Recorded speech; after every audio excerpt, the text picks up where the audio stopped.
I've got the look, you've got the voice. Between the two of us, we are his dream mate. Okay. Oh, hello, Josh, you absolute spiffing It's actually fellow. really sexy. Hello and welcome to Pete and Sam's Reality News with me, Sam. And me, Pete.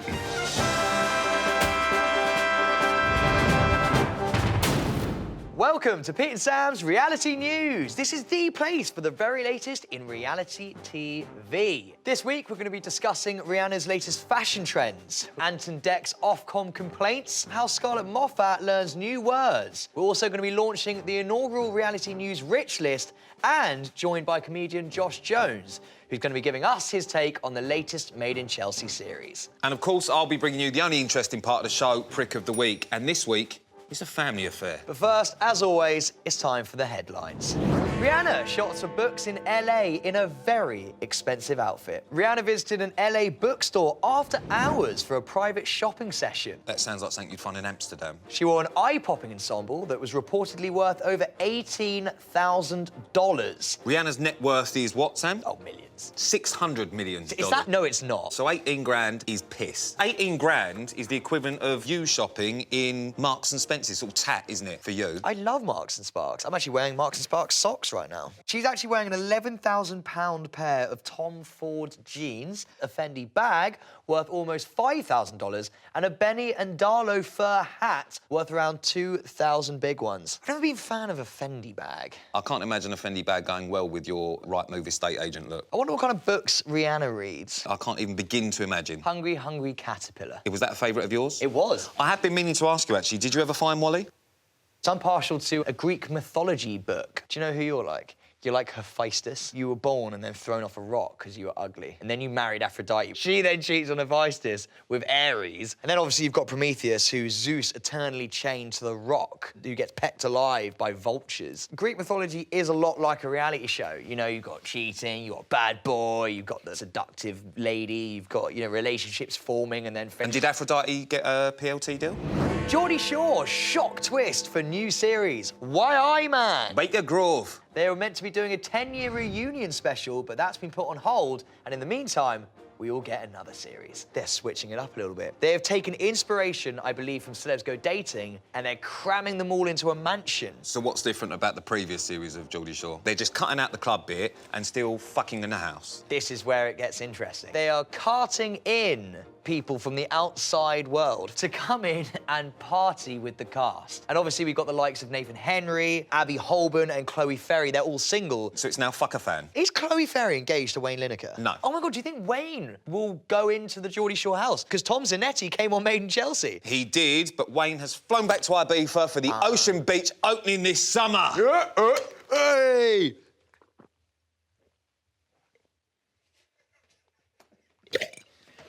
I can't imagine you're going to be getting an invite after that catastrophe.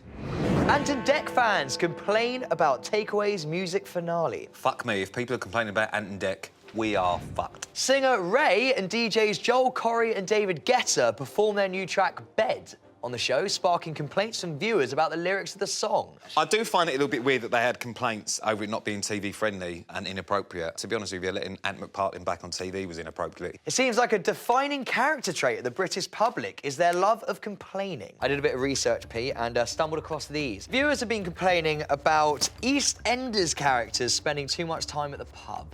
They've also been complaining again about EastEnders characters inciting bad behaviour by not wearing hairnets in kitchen scenes. Oh, that's absolutely ridiculous. And my favourite one, viewers have complained about out-of-time clapping on Strictly Come Dancing. They complained about the clapping on Strictly, but no one complains about the clap on Love Island. Scarlett Moffatt watches TV with subtitles in bid to boost her vocab. Scarlett says she's on the mission to read more by any means necessary. To be fair, why read a book when you can just watch subtitles? Sam, what's your vocab like? Have you got any words to teach Scarlett? Philanthropy is my favourite word. OK, we were looking for long words to improve your vocabulary. That's just a beautiful one that rolls off the tongue. What about sesquipedalian? Something to do with penguins. No, it's a love of long words. It's quite fitting for this, actually. Edutainment, as he likes to call it. Scarlett, if you're watching, get a pen and paper out.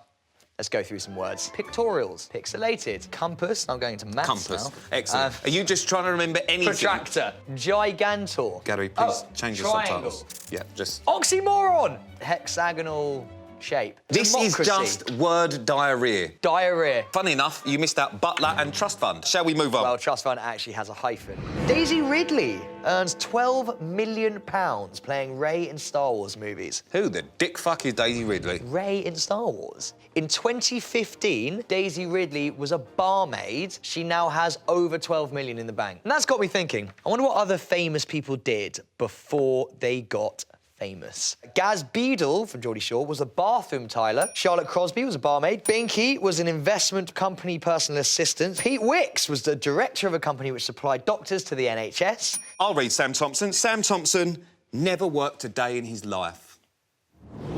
Now that brings us nicely on to our next segment, the inaugural reality news rich list. Don't worry, Scarlett, we have subtitled that for you.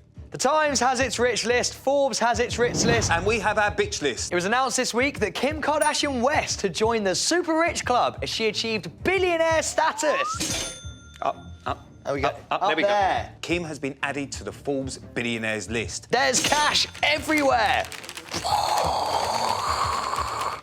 We have That's an interesting stance. It's weird not having a desk. Last week, the Sunday Mirror exposed the jaw-dropping fortunes earned by the stars of The Only Way is Essex. Yes, they are caped. First up, we got the OG, the reality wrong-un turned professional footballer Mark Wright. Mark is reportedly worth £9.1 million. We got Mark's coin, and it is increasing. So on the presenting barometer, from good presenters, Ant and Dec, to Mark Wright, Ant and Dec, Mark Wright, and... That just looks like you're spanking me with a pointer, mate. Just give it some pizzazz now. What are you wafting? Energy, mate. Next up, we've got Sam Fairs, another Towie original who is making bank off the back of her reality TV appearances. Sam has racked in a reported 8.8 million from TV and endorsement deals. 8.8 million. 8.8 big ones. It's not just the Towie stars, though, who are raking in the big bucks. Marketing company Pilot Fish Media looked into the finances of the most famous reality stars from the past decade and ranked Molly May Hague as the most successful Love Islander ever. Despite not winning the show back in 2019, the 21-year-old earns more than any other reality TV star on Instagram, making an estimated £65,000 per post. That is amazing. £65,000 per post. Sorry. Shut the vault down. And as you can see here, we've done a graph now of what Molly May earns compared to what we earn. Compared to what we earn. Molly May, Sam and Pete. Pete, who else is on the rich list? Well, funny you should say that, Sam. We've actually got Charlotte Crosby, a very good friend of mine, and yours, if you do the graphics. She's amassed a fortune of £2.9 million and is 7th on the list. And you can see Charlotte flaunting her cash in her newly renovated home. And while I'm here, I might as well tell you about some other Essex cast members. Joey Essex, £6.3 million. Gemma Collins, £3.7 million. Arj, not so successful, £1.1 million. And if you were wondering what Sam Thompson's net worth was, it was thought to be closer to £1 million by now. However, Sam has done so many failed reality TV shows, including this one, that he's lost the majority of his wealth. However, Daddy is still giving you that trust fund money, so let's not feel too sorry for you, Sam. And I've actually really enjoyed this segment. It's nice to have a little bit of space, and I think we've really put our presenting skills to good test. Haven't we, Sam? Next up, we have the hugely talented Josh Jones, who's been binge-watching Made in Chelsea for us. Over to you, Josh. Thanks, boys. I'm Josh Jones. I'm from Manchester, and as someone who likes to shag above the station, I love posh boys. Hello, Sam. It's weird for a northerner to admit this, but I've always had an attraction for proper posh, privately educated southern men. And that's why I got into Made in Chelsea, but then the attraction quickly went. These men are way too dramatic for my liking. I just don't understand, if you had that much money, why you would be bothered about what people thought about you. Sam, why are the cast members of Made in Chelsea a bunch of little bitches? Do you know what? That's a question that I've asked myself for a long time. Really, you should stop going after the posh boys and start going for their dads, because they're the ones with the dough. What was the one who you was playing tennis with? Oh, Clive! Is he single? He's not, no. But I like to call him Clivey Boy. Does he like that? He does, yeah. But you can call him Daddy. Anyway, last season, James was fuming with his girlfriend, Maeva, because she told people that he was lazy in bed. James, mate, why are you even bothered? You're 26 and you drive a Ferrari. I'd chop me cock and balls off for a Ferrari. Also, the Ferrari's basically telling the world you're shit in bed anyway. That's why I don't shag anyone who drives anything nicer than a 2005 Vauxhall Corsa. The less valuable the car, the more likely he is to bang you about in it. Pete, what do you drive? I've got a Porsche 911. I don't know what that is, but it's It means that He's shit in bed. I drive a Mini. My mum drove a Mini, so you're kind of killing this fantasy for me now a little bit. Although you have got bigger tits than her. For a bunch of people who had the best education, some of these cast members are thick as fuck. They don't speak in full sentences. They're just like, yeah, totally, yeah.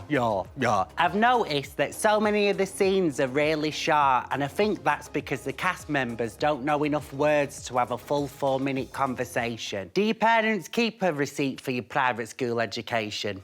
They probably should have. Let's talk about episode 3, which aired tonight on E4 at 9 p.m. Wink, wink. Ruby and Reza are having relationship problems. I think there's some trust issues there. He's having issues with the way she communicates with him, and she's having issues with the fact that she's shagging a Peter Andre impersonator. It's Sophie's birthday, and the new man in her life shows up to the house, DJ Tom Zanetti.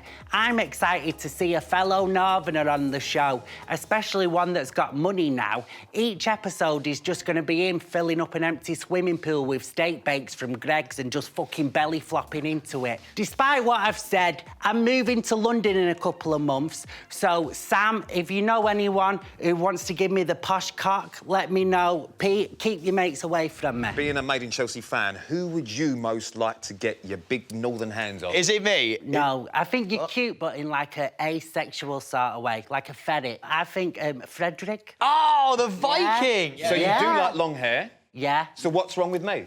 No, you're gorgeous. It's just that your accent is as scummy as mine, and I'm trying to build up the ladder. So if I had Sam's accent, would we be like the perfect We guy? would be fucking... I've got the look, you've got the voice. Between the two of us, we are his dream mate.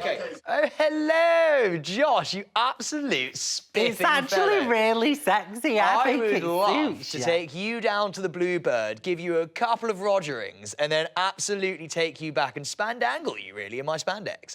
If you would like a couple of gin and tonics, maybe some vodka lime soda. You know, I don't smoke ciggies, but if you've got a fire for me, I can really rock your world. I don't think you knew it was going to go on that long. Sam never normally lasts that long. So that's it from me. I'm fucking off out of here now. Give me Freddie's number. Peace out, bitches. He was unbelievable. Love Josh. Why is it that no one ever wants to have sex with a nice guy? It's not that, it's that no one ever wants to have sex with you. And finally, it's time for the only important part of the show. It's Prick of the Week. Prick of the Week. Last week's nominees were Mr. Sam Thompson, GB News, and you, the reality news viewer. And the winner, by a landslide, was you, the viewer. What? The reality news viewer voted for the reality news viewer Prick of the Week. So we can now cross live to our only viewers, some might say only fans, to present them with the Prick of the Week eclair. Hello, viewers, are you there? And ladies, one of you please put your hand out. We're sending something to you now. And there we have it. Some very happy campers. Now for this week's nominees. First up, we have the X Factor. Performers such as Cher Lloyd, Rebecca Ferguson, and even Sam's brothers, Jedward, have come out about their alleged poor treatment and said that they witnessed appalling and exploitive behaviour on the ITV talent show. As X Factor is Simon Cowell's baby, it's only fair that he takes the responsibility for these claims. In the words of Jedward, there's a reason Cowell's company, Psycho, is called Psycho. We also interviewed Simon Cowell once. He was We lovely. didn't. We interviewed a sweaty man from the Midlands. Next on the list is public litterers. This is one I feel very strongly about. With lockdown restrictions easing and summer on the horizon, many Brits have been flocking to beaches and parks over the last few weeks. Here at Reality News, we love a socially distanced picnic as much as anyone, but what we can't get on board with is the blatant littering that occurs after so much as a hint of sun. This year's already been full of shit slogans, so we thought we'd add in a few of our own. Don't be a shitter, pick up your litter. It's a sin to miss the bin. Your litter makes animals sick, you massive fucking prick. If you poo, make sure it's in the loo. If you continue to be pricks, we will come to the park and we will find you. And lastly, Ant and Dec, stop fucking up or we're after your jobs. That's a biggie. Well, one of them's a big one, the other one's quite a small one. You're like our very own ant. Is that for my drinking or driving? Both. So they are your Prick of the Week nominations, The X Factor, Public Litterers and Ant and Dec. Vote now on the PS Reality News Instagram straight after this show. Sadly, that's all we've got time for this week on Pete and Sam's Reality News. I've been Sam Thompson. I've been Pete. Take care of yourselves. Stay away from each other. Ta-da.